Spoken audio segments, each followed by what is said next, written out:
Hey, Pastor Andrew here. Thank you for joining us as we spend some time in the Gospel of Mark in this cool series we're calling Jesus the King. We're doing some stuff together on Sundays as we continue to meet online, and then we're going to do some devotionals during the week. We're still in chapter 1, so let's dive in. Today, let's talk about Mark chapter 1. Let's look at verses 35 to 38. It says, "And rising very early in the morning, while it was still dark, he," that is Jesus, "departed and went out to a desolate place, and there he prayed. And Simon," that'd be Simon Peter, "and those who were with him searched for Jesus. And they found him and said to him, 'Everyone's looking for you.' And he said to them, 'Let us go to the next town so that I may preach there also, for that's why I came out.' And he went throughout all Galilee, preaching in their synagogue and casting out demons." There's so many things that we can gather from this really cool passage.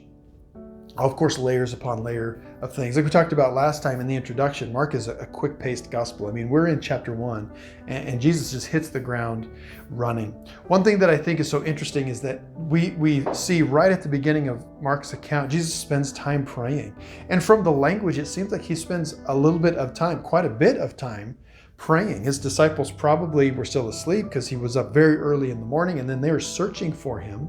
Who knows how long that took until they finally found him. And so Jesus cuts himself away, separates himself, and spends time in prayer. And if Jesus needs to spend time connecting with the Father through prayer, how much more should we make sure that we cut out time out of our life to really connect with the Father and spend time with the Father?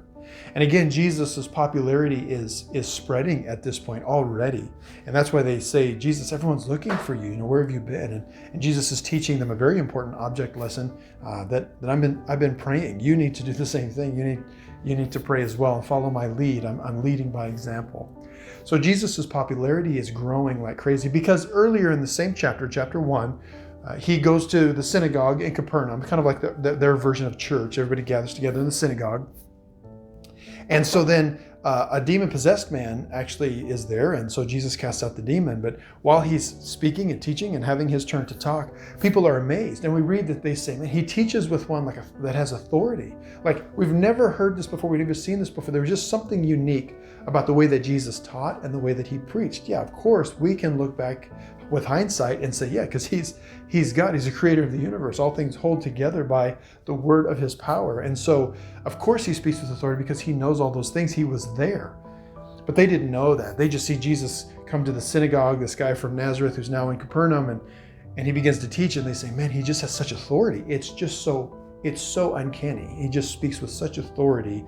There's no question in what he is saying or an unsurety about what he is saying." And so his popularity is growing, and people want to know, not only does he teach this way, but he has miracles to back up what he is saying. This is crazy. And so his popularity is spreading. People want to know about this Jesus. And so Peter is saying that to him. "Jesus, everybody's looking for you. Where are you at?" But you'll notice what Jesus doesn't do. He doesn't go right back to Capernaum at that moment. He says, "Let's continue to go." You've got crowds of people, you've got all of these fans looking for you, Jesus. Let's go back because we've got a really good thing going.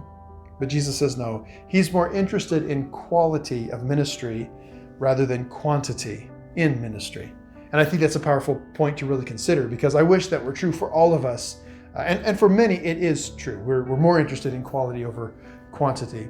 But there's that part of us that wants to be popular, or we want it to be successful, and we judge success by numbers and growth. But Jesus has this opportunity because he does have fans following him. And he says, but no, we need to go on. We'll leave them behind. We're going to go and continue to preach and teach in other places and make our way, because other people need to hear this. Man, Jesus is more concerned about quality over quantity. Let that be true of us as well, because it's so easy to want to have people affirm us in our ministry or in our Christian faith and celebrate our wins and all of that kind of stuff. But we take a really good model from Jesus to say, you know what, let's focus on the goal, focus on the prize. Preaching and teaching and helping people find and follow Jesus is why we are here and why we exist. Hopefully that's helpful. So if you find that this speaks to you, I'm going to ask if you would comment, like, share, subscribe, and kick this out to other people so that they can help grow as well. Thank you so much, and we'll see you next time.